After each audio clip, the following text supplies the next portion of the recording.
Talaga bang hobby mo na ang manggulo, Rosel? Una, nilandi mo ang asawa ko. Tapos muntik na mapatay ng anak mo ang anak ko. Tapos ngayon pati empleyado ko, inaagrabyado mo? Gusto ko lang malaman ng katotohanan.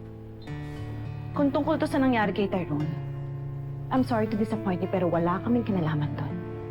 Bakit kaya hindi yung mga sangganong katropa ng anak mo ang tanungin mo?